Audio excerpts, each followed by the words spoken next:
Dear all, on behalf of TÜSİAD board, I would like to welcome you today to the 7th meetup series carried out to enhance the interaction with leading startup ecosystems around the world. So far, we have organized meetup webinars with the assistance of our foreign offices and networks in Silicon Valley, New York, Berlin, Paris, and London.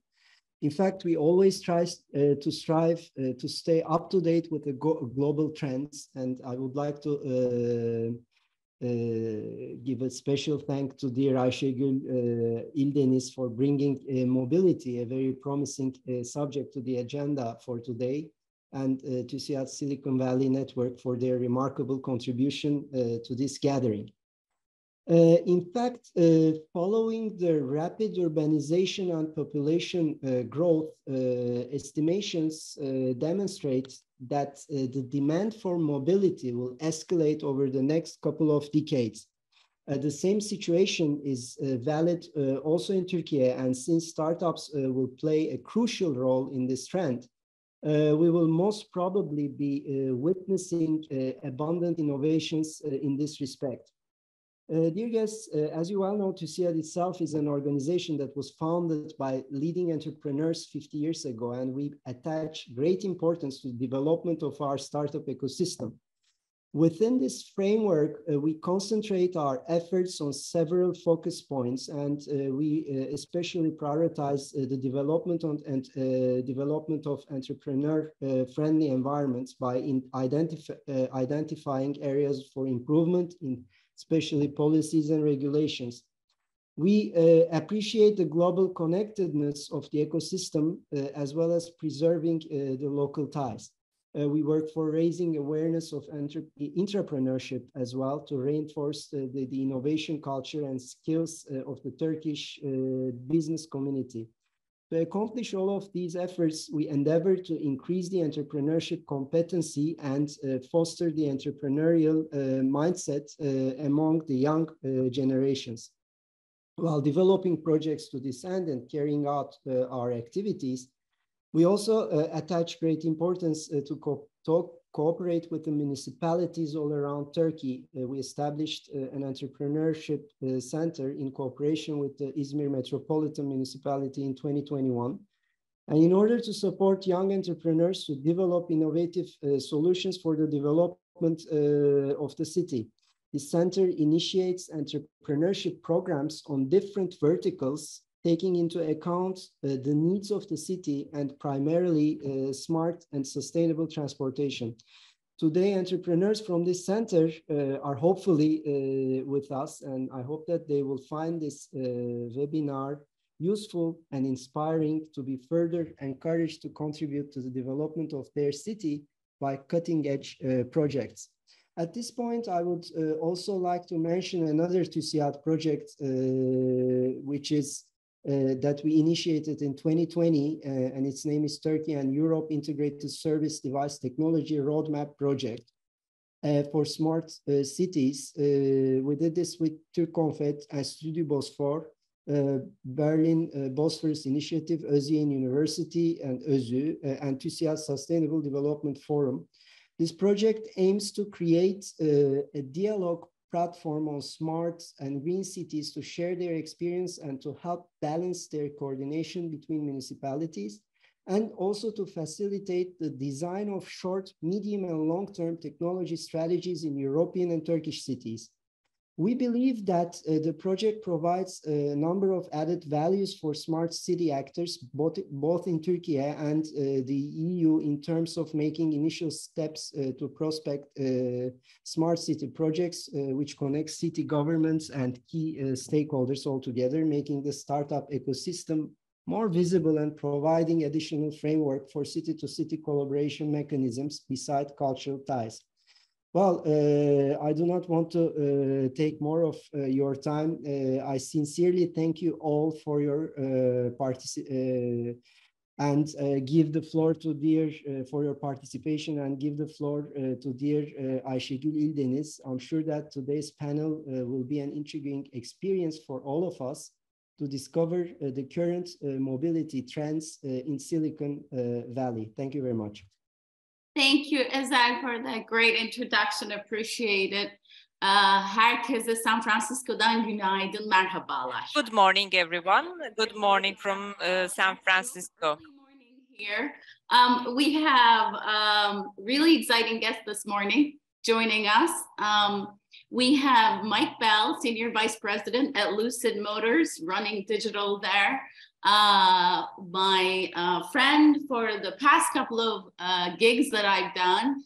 And then we have Çetin Meriçli, who is the CEO and co-founder of Locomation, an autonomous truck company. And he's calling in from Pittsburgh, Pennsylvania. So very, very exciting speakers this morning.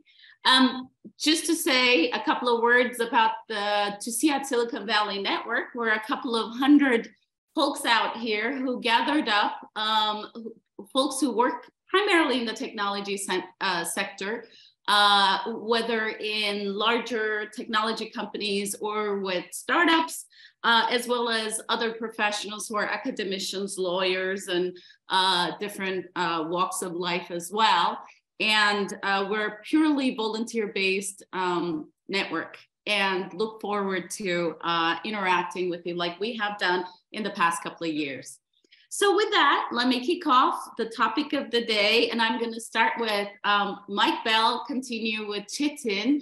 And my first question being a couple of words about yourself. So if you can talk a little bit about your past experience and how did you end up in a car company, Mike, knowing you? Well, not just an easy question. Yeah, sure. Well, good morning, everyone, or good afternoon, I guess. So I grew up not too far from Pittsburgh, and 30 years ago came out to California, and I thought I'd be out here with these weird Californians for a year or two. And 30 years later, I'm still here. I had a pretty long career at Apple, where I was lucky enough to work with Steve Jobs and work on a lot of the products people still carry today, which is pretty cool, seeing people carry them around. And after that, went on to do a number of things. Intel, of course, where you and I met, and I had a chance to work on some amazing products. And we got Intel into the phone business and tablet business and shipped phones all over the world, including Europe and Egypt and Africa and other places. After that, went and became CEO of a company called Silver Spring Networks. Wide area Internet of Things, wide area low power networking. Again, Ayşe came on board as my COO, and we turned the company around and sold it for a tidy profit. And I was having a really good time flying helicopters and being lazy, and got sucked back into the workforce because right now this whole electrification of vehicles, and to some extent, vehicles becoming autonomous, really is at the intersection of kind of old school automotive technology and the best and most cutting edge of Silicon Valley, and it's really an amazing place to be. So I'm mostly having a lot of fun working a gazillion hours a day, getting really amazing products on the road. Excellent. Thank you for that intro, Mike. Appreciate it. Çetin, over to you. So it's a very, very tough act to follow. I have a less impressive background. Let me give it my best shot. I was born and raised in Istanbul, lived the first couple of decades of my life there, got my undergrad from Marmara University for the Turkish audiences there, got my master's and PhD from Boğaziçi University, all in computer science with a specialization in AI and robotics. Been doing AI and robotics for over 20 years now. About 10 years ago, almost exactly 13 years ago, actually, I came to Carnegie Mellon University to pursue my PhD research in conjunction with Boğaziçi University, and I've stayed in Pittsburgh. So the only reason I'm in Pittsburgh is that Carnegie Mellon was in Pittsburgh. I wanted to be at Carnegie Mellon. The reason why I wanted to do that is that Carnegie Mellon is known as the birthplace of robotics and self-driving vehicles. For the past decade or so, I've had the distinct pleasure and privilege of working with the pioneers of the field, and I've had the chance to play roles in a couple of high-profile projects. Some of them was were for the U.S. military. Some of them were for some commercial clients like Caterpillar, John Deere. Maybe some of you guys know that. It was all about developing self-driving systems for different use cases, sometimes on the ground, sometimes in the air. So I didn't know that, Mike, you were into helicopters, but I had a chance to work on an unmanned helicopter project with Skorsky at some point. The details are not shareable. So about 5 years ago, together with 4 other veterans of self-driving and robotics, one of them being my brother, Çetin Meriçli, actually, we decided to leave Carnegie Mellon to start Locomation. We accumulated significant amount of expertise, know-how, and more importantly, know-how not to during our time at Carnegie Mellon. And we believe that we had a refreshing view of how autonomy can and should be implemented and deployed in real world. And the rest is history. I know we will dive deeper into the rest of the mobility subjects here. So I'll just stop here. Thank you, Çetin. Appreciate it. In case you guys have not noticed, at the back of Çetin, there's the beautiful Locomation truck that you see fitted up with the software that they provide. So it's very exciting to see a fellow Boğaziçi'li do so well with this company. So congrats. All right, let me continue with my questions. So now that I have both of you, I think it will be great to talk about the product, the vehicles that you guys are shipping. I guess my primary approach to this is there is a ton of car companies or truck companies around the world who's been around, say, 100 years or less or more. How are you guys gonna make it successful, and what's your secret sauce, I guess, is my big question. Mike, let's start with you. Sure. Yeah, you know, the great thing, I think that the advantage that startups have in this space, and in fact, you've seen it over and over again, is startups are able to disrupt incumbents in industries that are in many cases hundreds of years old because they don't know what is impossible. And I think that's really important. You know, it's certainly in the automotive space, you know, people have been doing the same thing for 100 years, and you can't discount how difficult it is to build cars. You know, it's very difficult to put together a factory that builds hundreds of thousands of something that they all work. However, that also means that you can't take chances without potentially disrupting in a major way your income flow. So I think a lot of the startups like the one I work for, Lucid Motors, you know, we have the advantage that we can adapt and put in the latest technologies without a fear of the past and without knowing, you know, that we've always done it this way. And it's very empowering, and you see it over and over again. The same thing happened in the cell phone space, you know, where certainly Apple came in and, you know, everyone said, oh, no one will ever beat Nokia. And then who has a Nokia cell phone today? No one. And it's just, it's the willingness to put in the latest and greatest, the willingness to push the bounds, the willingness to take, you know, stuff at the cutting edge and maybe take a little more of a chance than the incumbents would. Can you talk a little bit about Lucid, the car? Sure. Yeah. You know, I'll just say I'm not here representing Lucid today, but I will say, you know, we've produced a car that has over 500 miles of range, has 1,100 horsepower, seats. I'm 6'7" tall. You can put 4 people my height in the car, and it's comfortable. You know, you're not just crammed in, and it has more storage space than like 3 other EVs combined, and it looks good. It doesn't look like a weird cheese wedge on wheels. So, you know, the secret sauce there is there are no compromises, and it's really, really hard. And you can't do that. A lot of the things that the other incumbents do, many of the other EVs in the market, people have taken motors from German manufacturers like Bosch and control systems from Continental, and they throw them into the car and they wrap their design around it because they think their brand is what sells the vehicle.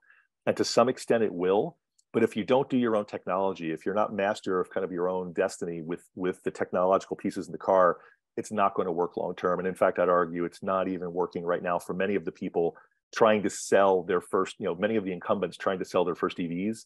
They're having a bit of a tough go because frankly, there's so many compromises. They're counting on brand to carry the product. Excellent. I must say this to everybody. I keep saying it to the folks. I got into your Lucid and it literally said 470 miles to go from a range perspective. I was like, whoa, okay. So that's pretty special. But yeah, overall, I mean, it's an amazingly beautiful car. So very, very cool. All right, thank you. Çetin, over to you. Bye. I agree with Mike. The innovator's dilemma is real. It's real for the traditional vehicle makers. They have been doing what they have been doing for over 100 years, and there's a lot to learn from them. This is not about dismissing their know-how and knowledge, but disruption really takes nonlinear advances in the technology. And in order to do that, you need to take risk. You need to question fundamental assumptions. You need to run a very deliberate cherry-picking process. Looking at the conventional wisdom, what to keep from there, like dismissing conventional wisdom completely is also not a great idea. Looking at it, what still applies to the problem at hand, which parts are open for disruption, open for innovation, and what kind of calculated risks you can take there.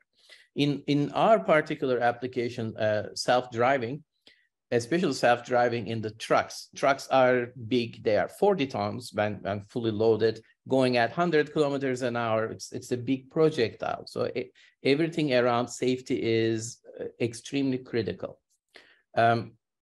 Self-driving systems are not common. It's something that we are just inventing. It hasn't been around. Trucks have been around. We know how to build trucks at scale and get them to the quality level so that they will just run for hundreds of thousands of miles. We know how to build critical systems, but not in high quantities. We build space shuttles, we build nuclear reactors, etc. So we know what safety critical means in system building, even in software building. What's new here that requires a lot of innovation is that how do we build a safety critical system that will do something that hasn't been done before, have validation around it, and be able to manufacture it and deploy it at scale. So that requires quite a bit of innovation, quite a bit of outside the box thinking, but quite a bit of tapping into the adjacent fields and trying to transfer knowledge instead of trying to invent everything from scratch. Building a product to scale is incredibly difficult. So everything we are doing at my company is trying to see what we can get away without doing and choose our battles very, very properly so that we can dedicate everything we have, all of our blood, sweat, and tears into the parts that we believe we can make a difference and that we believe will be strategically important to own and develop in-house. So that this buy versus build decisions, problem scoping, and how to tap into existing knowledge and transfer it, adapt it are very, very important here. So but that also requires out of the box thinking. So that doesn't come very naturally to what we may call incumbents, people who have been building cars or building trucks similar ways for the past 100 years. Right. Excellent. Thank you. Before I move on to my next question, I do want to welcome everybody. We have 40, close to 50 folks out there. Please do type in your questions in the Q&A. And by the way, we do have interpretation into Turkish. Sorularınızı bekliyoruz ve tercümemiz de var. Hatta onu da haber vereyim dedim size. Okay, perfect. So I'll keep going. Today's environment, I mean, pretty much in some senses, you two are in common spaces, but very different target markets, of course, from a customer's perspective as well as the product. I guess how do you see the market playing out right now, and what direction do you think it's going to go? Starting with you, Mike, from an electric vehicles perspective, and Çetin from you, autonomous trucks, let's say. Yeah. Sure. Yeah, from an electrical vehicle perspective, the technology is finally there that many of the concerns that people have are no longer necessary. So the biggest one, as you mentioned, has been range anxiety. People are worried that they can't charge the car and go down to LA or run around, go to Lake Tahoe from San Francisco. We've finally proven that electric vehicles aren't just a novelty that you drive around town with. So that's really good. The other thing helping, I think, the market for electric vehicles, at least here in the United States, is legislation. You know, California has basically said that after, I think it's 2050, there will be no more internal combustion engine vehicles sold, and many of the municipalities around here have said there were no more gas stations allowed to be built. That's sort of forcing things. And at the same time, the federal government, of course, you never know whether the federal government will do what they say, but the claim is that they will be building out charging networks. That's the other big thing that's been hampering adoption, which is, you know, you get to where you're going and will there be a charger there? So, you know, there needs to be a charging network for electric vehicles as robust as the gasoline network that we've had for 100 years. The other thing, I think that, you know, so we're at a place where I think adoption is certainly on the upswing. It's not a novelty anymore. You don't just see Teslas on the road. There is one more thing that I think is going to be the step change, the function that's going to really propel electric vehicles. And that is, there's been no breakthroughs in battery technology for years and years and years. And I kind of keep the pulse of what's going on here in the Valley and a couple places in Europe. And I think, you know, we may be on the cusp of seeing some actual breakthroughs finally, where we have a battery that isn't as heavy, that has higher energy density, and frankly is safer. You know, the batteries we use in electric vehicles are certainly safe, but if you get in an accident and puncture them, the downside to having a lot of energy in something is if you let it out uncontrolled, you see the well-publicized kind of vehicle fires and things. So I think we're at this cusp of energy policy, public opinion, and finally the downsides to owning electric vehicles going away. And I think we're starting to, you know, see a real groundswell. But before I let you go off with this particular question, how about the incumbents? We do see them catching up as well. How do you see their competition coming on? Well, yeah, that's a good question. Everyone assumes that, you know, and again, I also agree, you can't downplay the history and what they've done and their skill set. I'm going to use another phone analogy because I love doing it. I heard the same argument when we were doing the iPhone at Apple. You know, my gosh, I mean, Motorola and Nokia and the best one, you know, Palm. I mean, wow, you know, they've been doing this for years, and how could you guys possibly do something and they won't react? You know, history has sort of shown what happens there. It's possible. I do think that we'll see a few of the incumbent auto manufacturers really get their act together. But then I see things like there's one German automotive group over in Europe that has 5,000 people working on software. They're proud of that, and they basically can't get over-the-air updates working. You know, something that, you know, we've had in the computer business for 20 years. So, you know, there will be real competition from incumbents, but you know, history has shown that if you move fast enough, you can stay ahead. And you know, we may see a thinning of the number of existing auto manufacturers, just like we have, you know, over the years, where a few of the manufacturers here in the U.S. have went out of business, and I think we're going to see more. Okay, that's a big statement. Cool. Çetin.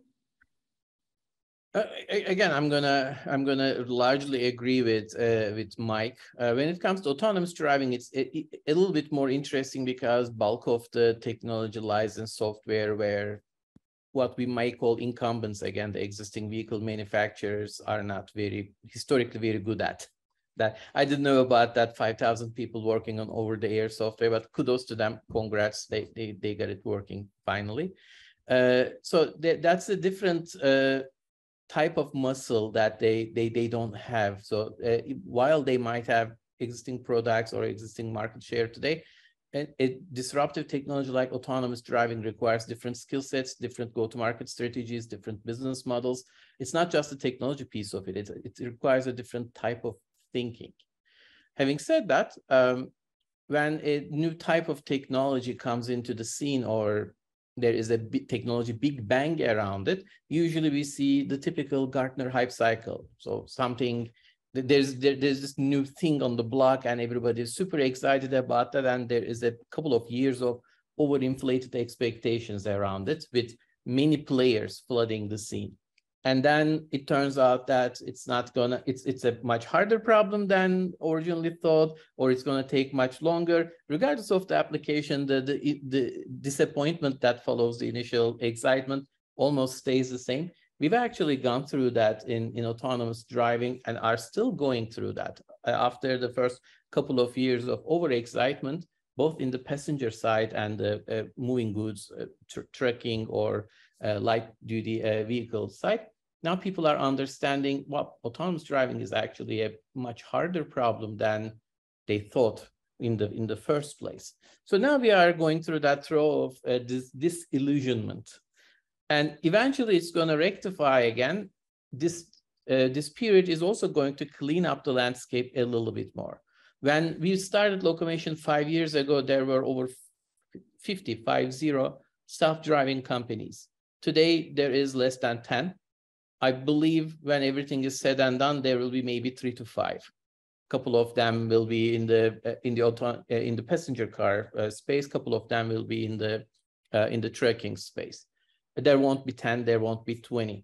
It's similar with cars. When the car became mainstream, there at some point there were over 200 car manufacturers, and in 3 decades it came down to 3.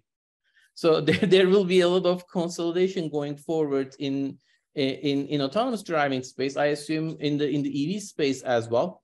Good companies will find a way of making that work and get to the other end even stronger, and use it as a momentum builder to go and become the next generation incumbents. So, of course, selfishly, I hope that my company will be among them. I'm kind of banking on that, but we have to see. It's an incredibly challenging problem to work on. So incumbents, some of them will win by forming the right kind of partnerships. I don't think in the self-driving case, I don't think any of the existing incumbents will be able to develop self-driving technology better than everybody else in-house, get a lead, and then maintain that lead for a really, really long time. In my opinion, self-driving is going to look a little bit like today's manufacturer-supplier relationship. Self-driving technology providers will become suppliers, like tier 1 suppliers. And there will be a few, like again, 3 to 5 high-quality suppliers working with multiple manufacturers. Maybe 5 suppliers will work with 5 manufacturers or 10 manufacturers. And that's just the way the automotive business is set up. I don't expect new technologies to pan out in a different way. Right. Okay. Thanks. I'm gonna follow on at a very similar trend, talking about the issues. I think Mike tried to address some of them in his previous answer, but I'll change the cadence and I'll continue with Çetin and we'll start asking him first. So let's talk a little bit about the issues in autonomous driving. So, you know, you're welcome to talk about that a little bit. And which problems are you trying to fix? I think you said it very well. The hype was huge. We thought by now I wouldn't need to drive a car, but I am. And it doesn't look like, you know, anytime soon we're going to stop driving cars. So what are the biggest problems? So the biggest problem with autonomous driving is to match or exceed human common sense, which is, if you look into that, it's actually not specific to autonomous driving. It is actually an AI problem. If we want to achieve artificial intelligence on par with humans, it's not just about detecting faces or understanding patterns or being able to crunch large amounts of numbers. It is about something else that we call common sense. Unfortunately, it is still an open science problem today. We don't even have a formula for what common sense actually is. Let me give you a couple of examples from the autonomous driving domain.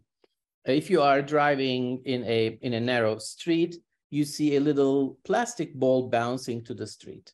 So you don't just, as a human, you don't just perceive it as a ball. You immediately infer that, well, there must be kids playing with the ball. The ball just got out of control and got into the street. Most likely it will be followed by a kid.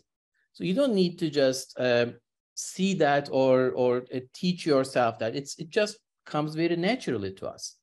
If you are, again, in the street, you see two pedestrians on the side of the road. There are two scenarios. In one scenario, there is a mother and child.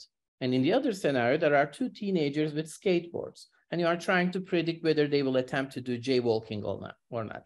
As a human, it comes very naturally to us that, of course, the skateboard young people, they might be a little bit more excited and their probability of jaywalking is higher than a mother and a kid.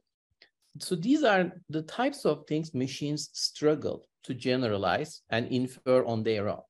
In order for a machine to come to that same conclusion, we need to show them 1 million pictures of a mother and a kid, another 1 million pictures of teenagers, and tell every time, like, well, this is not going to jaywalk, this is going to jaywalk, this is not going to jaywalk, and rinse and repeat. But at the end of the day, today's AI algorithms, no matter how glorious they are, they memorize things, they don't generalize. And that is a biggest problem with remaining scientific problem to conquer with AI. Proper generalization. I think that applies to autonomous driving part too. Because of the lack of that, I don't see we will be able to completely replace humans as drivers and be able to deploy millions of self-driving vehicles before maybe another decade or so. That is a scientific problem. It's not even, we don't even have working prototypes somewhere that we can spend the next couple of years making it cheaper, making it smaller, making it more scalable, productize it. So the initial innovation, initial breakthrough still needs to happen there. That's the biggest roadblock that I see for ubiquitous autonomous driving. Gotcha. Thank you, Çetin. It's great to talk to an academician on this. I'm really thrilled because, you know, I talk to product people, they can't conceptualize, I think. So this is excellent. And we should talk about this if time allows, by the way. I call myself a recovering scientist, by the way. That's a good one. Recovering scientist. I love it. For me, I read your resume. I'm like, he came to the dark side. This is how I see it. So a business person. Okay, Mike, over to you. The big issues that you folks are trying to fix, that Lucid or macro question. Either way you take it. Yeah, I'll do the macro question. I think it's you know, I mentioned part of the issue is battery technology. You know, you can't solve range by putting in more batteries, because then it takes even longer to charge because you've just made the problem worse. You know, you have to have something where you get a vehicle where the energy efficiency is as high as, you know, a gasoline car. I am not certainly the mobility expert. I do what Çetin just said really resonates though, because, you know, all of the vehicle manufacturers doing passenger cars are also trying to claim some level of autonomy. And, you know, it's interesting. A lot of them, or at least there's one big one here in the Valley that has taken out all of the other sensors, or say they're going to take out all the other sensors except cameras, and they're going to do everything with cameras. And you know, I agree. We haven't even gotten to the point yet where it's time to start worrying about cutting costs and optimizing. You know, I think we're still on that hype cycle here, where, you know, you hear passenger car manufacturers talking about levels of autonomy that really just aren't, I personally think aren't true. And they're, you know, instead of using kind of a sensor fusion approach where you take and put all the sensors in the vehicle you need to make it at least partially safe, they're trying to cut costs already. And it's a really bad thing. And what's going to happen there is it's going to put a really bad reputation against this technology, not because the technology is bad, but because the implementations are bad. And, you know, as we already see, people are getting injured as some of these passenger cars, or at least here in the States, are running into parked emergency vehicles and parked cars. And it's really, you know, just the technology that's been rolled out is not ready for prime time. And I certainly am not a believer in using customers as beta testers, especially when there's something as at stake like human life. So I think that's a really interesting thing that really is a crossover between kind of the worlds we're talking about.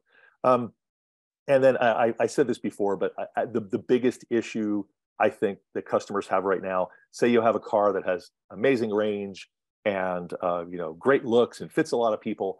I think the next most urgent thing that we can solve with the technology at hand is that charging network. There are places in Canada, for instance, where the charging network is just not built out. Now you can put one into your house, but that doesn't help you when you travel. So I think that's an area where it's probably a public government partnership that's going to help, because rolling these networks out is very expensive and the return is potentially long. And it's critical if government really believes that electrification and reducing pollution is an urgent task. They need to help kind of kickstart this network so that we're able to have kind of a no excuses or no compromises experience like you would have with an internal combustion engine car. Yeah. Okay. Thanks, Mike. You kind of started answering some of the questions that are coming in. We already have 7 questions. So why don't we do this? I'll take bits of these questions and ask to each one of you instead of asking both of you, so that we can try to just cover all of them. So Çetin, there's a question about autonomous vehicles. They're just too luxurious and too expensive is the comment. How is it going to be accessible to everybody is the question. Just shorter answers if I can in a couple of minutes. Yeah, I think it will depend on picking the right use case to start developing and deploying the technology and then continuously improving it. I don't think autonomy is going to be affordable for passenger vehicles for individual ownership as the first use case.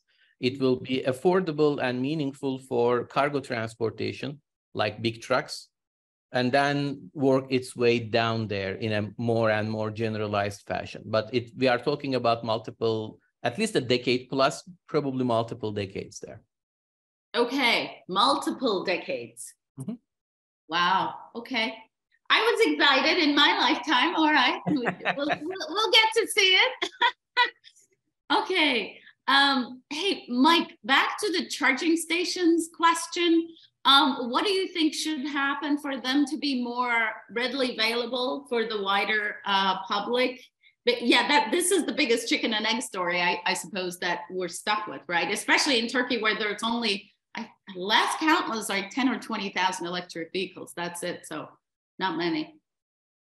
Yeah. So I'm never kind of a believer in big government programs because they tend not to have the same speed and effect as someone motivated by having a business case. Anytime somebody does something kind of for public good or for charity, it's great, but it doesn't have the same speed and effort behind it as if somebody's really trying to make a business out of it. I'll tell you, one of the things I don't understand, and I guess having worked with utility companies, maybe I understand a little bit. You would think that utility companies would see this as a way to make revenue, beyond what they can charge kind of for regulated energy to households. So if I were running some of the big utility companies here and maybe in Europe, I would set up an unregulated subsidiary to essentially take the grid I've already created to deliver electricity and use that to actually set up my own charging station network compared to the capex they spend every year maintaining the energy generation plants and the grid. It's a fraction of the cost. And you go from being a pipe to being a provider, and you're getting revenue and margin at the high end of that funnel. And it seems to me like this would be a really great way for some of the utilities to get into a space they're not playing in right now. And it kind of puzzles me why they're not motivated to do that. Right. Okay. No, very interesting business model. Yeah. Çetin, a question about the entrepreneurship ecosystem. The folks over here, Tamershen is saying that startups are struggling to get investments out here. What's the situation like out in Silicon Valley and United States across the board, given the crash lately of the market? It's a very loaded question. We can have a week-long workshop on the subject. A short answer.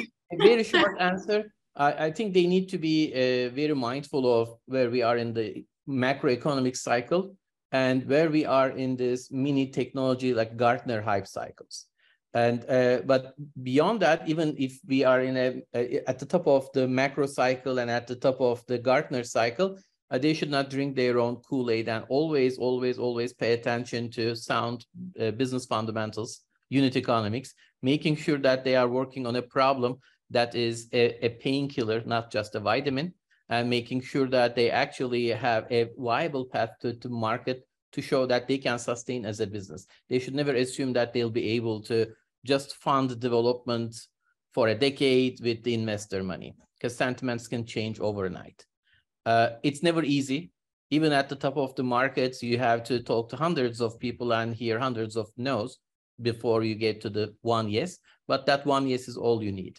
And they should not take any no's personally. People are not saying no to you. People are saying no to the idea, the way they heard it at that very moment. So just continue to get feedback, refine, and repitch. That will be my but I think what you're also saying is that if you do all these, there is money for investment. There's always money. There's always money. Money is sometimes less difficult, sometimes more difficult, never very easy, but there's always money. Excellent. Great. Very encouraging. Mike, in the same vein, what do you suggest to the startups, particularly focused on mobility? Well, advice and or maybe what are some really areas you guys need help in? You know, what should they worry about? Well, yeah, so I'd say there are a lot of companies trying to rush into kind of the electric vehicle space, and it's funny, I get 10 emails a week from companies who have created their own over-the-air update server and would like to work with us, and it's like, yeah, I don't need that. I do think there are some companies that may. However, I think there's a really interesting area that people are ignoring at the moment. Everyone collects these vehicles, electric vehicles. In fact, I would argue that internal combustion vehicles should be this way as well. They generate so much data. As you're driving an electric car from most manufacturers, it's streaming back everything that's happening in the vehicle. Collecting the data is great. I think figuring out what to do with that data is really difficult for a lot of people. And if I were looking at, okay, how do I get into this ecosystem at the moment where I don't have to have a huge capital outlay in terms of building hardware and products, I would seriously take a look at figuring out how to make sense and generate insights off of the data coming off of these vehicles. Because I think this is something that is really out of the wheelhouse of even some of the people who are building EVs. And I think it's a wide open field for people who have that expertise and can come up with a product that actually has a return. There's some benefit, whether it's lower warranty costs or it's better customer service or it's some way to monetize the data. There's nothing really good happening in this space right now, and I think it's wide open for investment. Excellent. Okay, well, for potential Turkish entrepreneurs on the bridge, you heard Mike, so jump on the data analysis sector. Now, there's two questions trending in the Q&A that I'm seeing. One of them is about climate change and how's mobility going to help it. And the other is all about this, mobility as a service, shared service. Shall I put it out open to both of you? I don't know who wants to answer what. So let me start with the climate one. How do you see it helping, if any of you want to take that?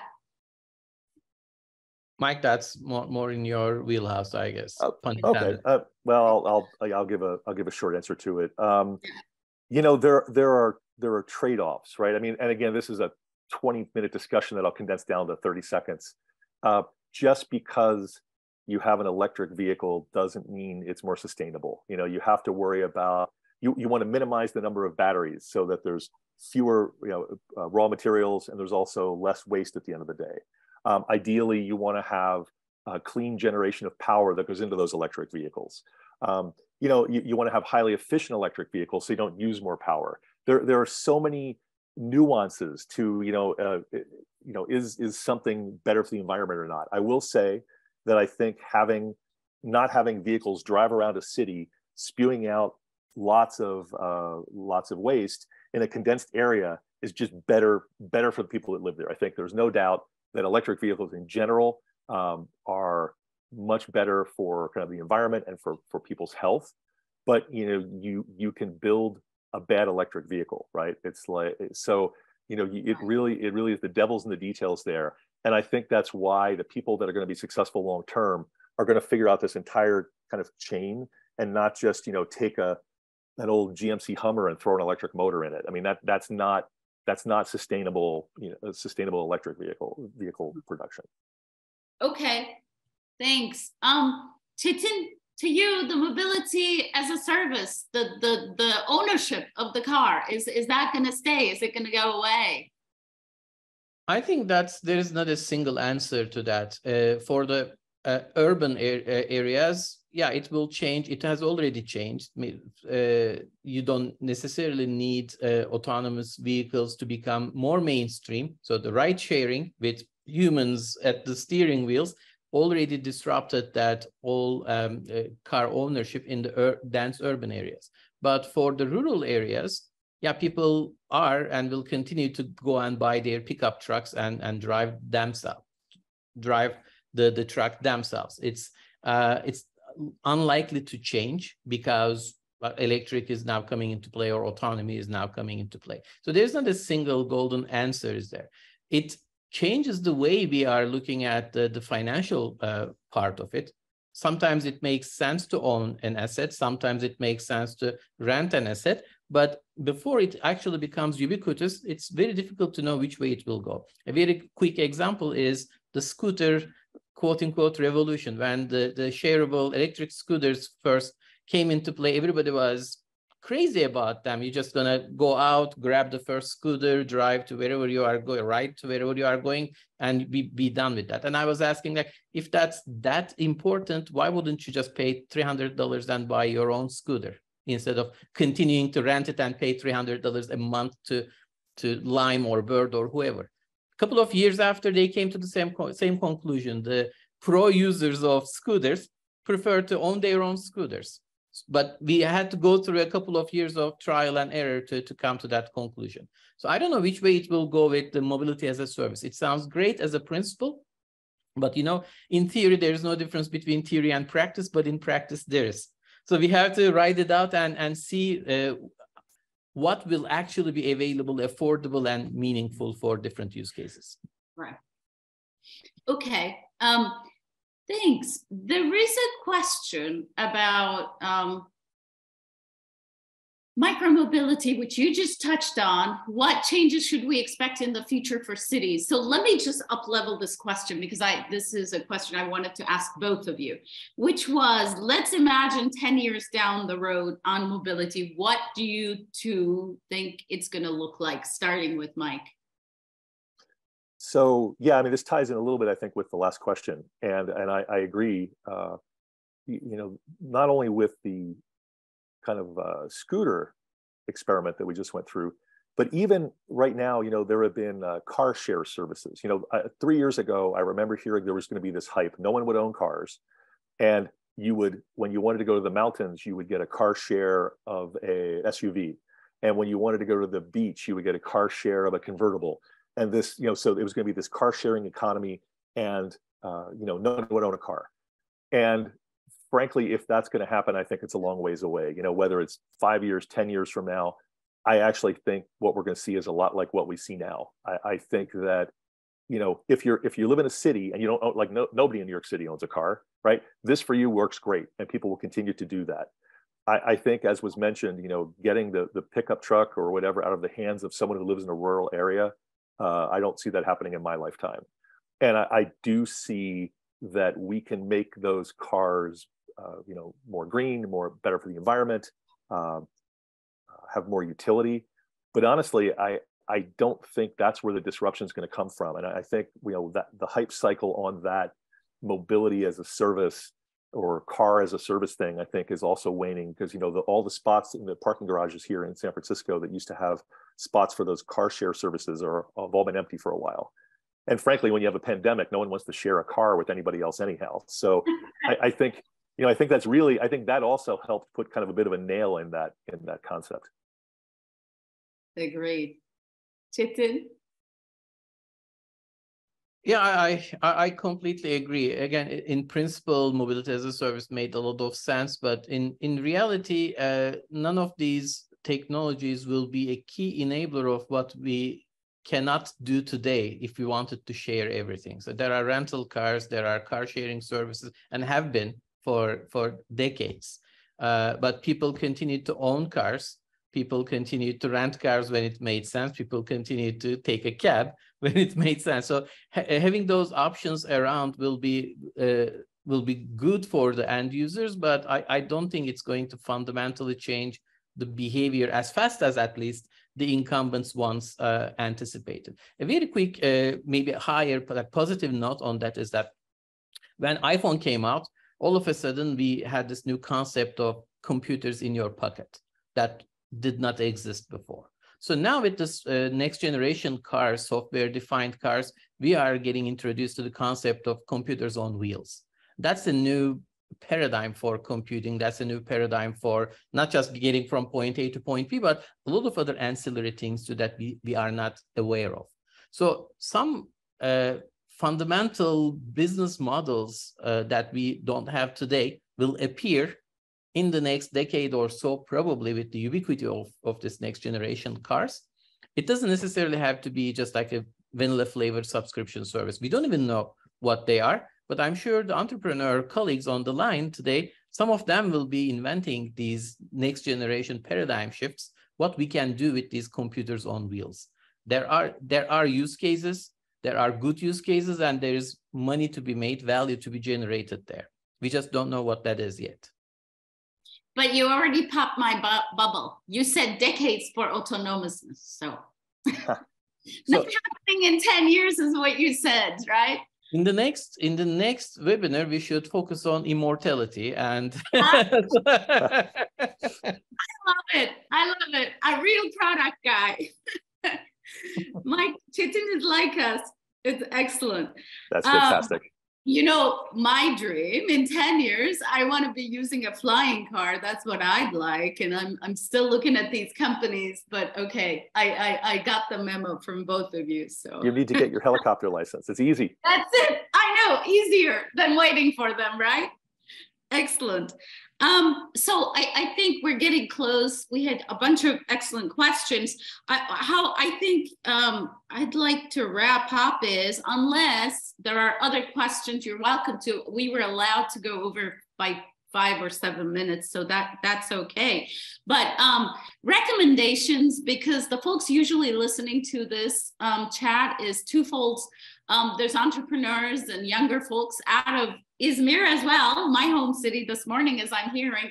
And then there is the industrialists who have the more classical companies, conglomerates out of Turkey. So from both of you, if you given the mobility space and the change, and then the enormous dynamism you both have had in your careers coming from technology.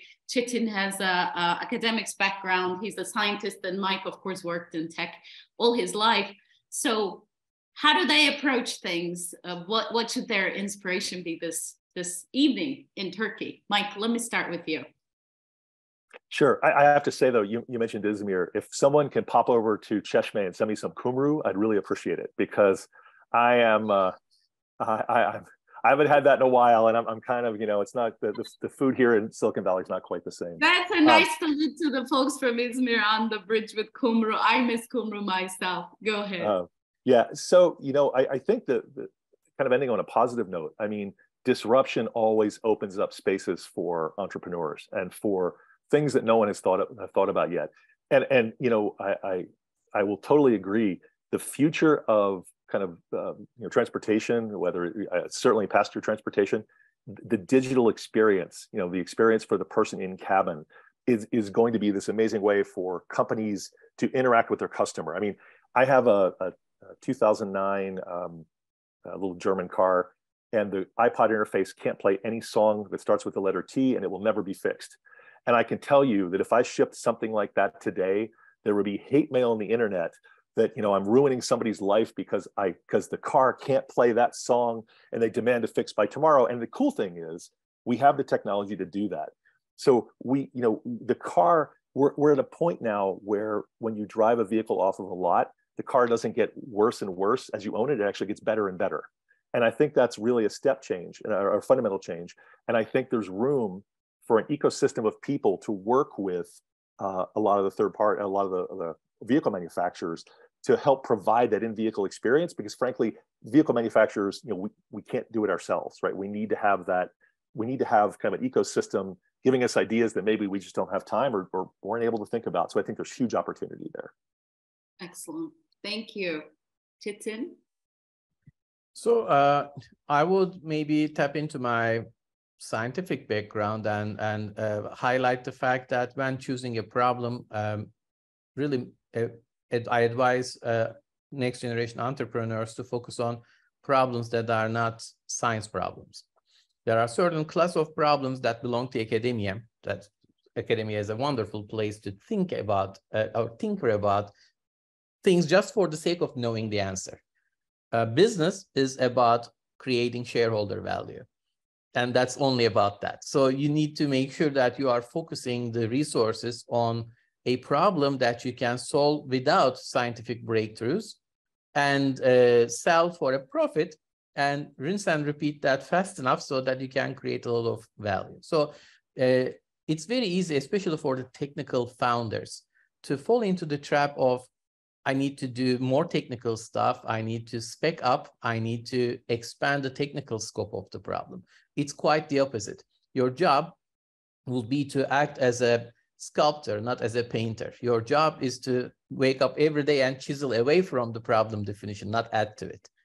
And whatever remains at the end is your minimum viable product. The minimum viable product has to be minimum, it has to be viable, and it has to be a product.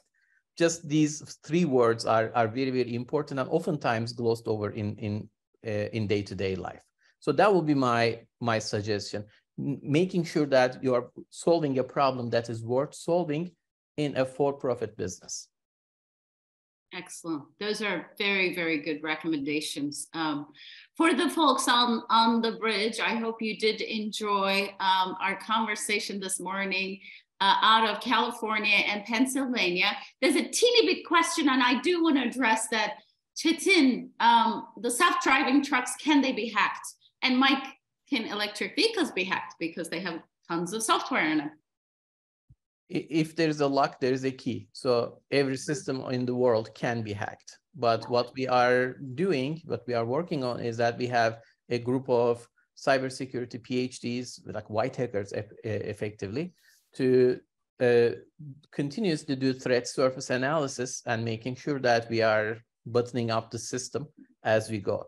It's always an arms race. There is not a such thing as a perfect system, but making sure that you are covering your base as good as you can it should be a top priority. So yes, it can be hacked, but it also can be prevented. Right. Mike, any comment on that? Yeah, no, I mean, it's not just autonomous or electric vehicles. I mean, even traditional ICE vehicles, with the amount of ICE meaning internal combustion engine, so traditional vehicles, they can be hacked. And in fact, there have been some famous hacks a few years back where I think it was a Jeep. I'm not actually sure, but someone at a research institute actually got into one of the existing vehicles at the time and was able to do something to it. I think anyone in this space, cybersecurity, security in general has to be top of mind. Just like with any other connected device, frankly, the only difference here is that these things are big enough and you put people inside of them, so the stakes are even higher. Right. Excellent. Well, thank you so much for attending. Thank you, Çetin, and thank you, Mike. Appreciate your time and amazing insights.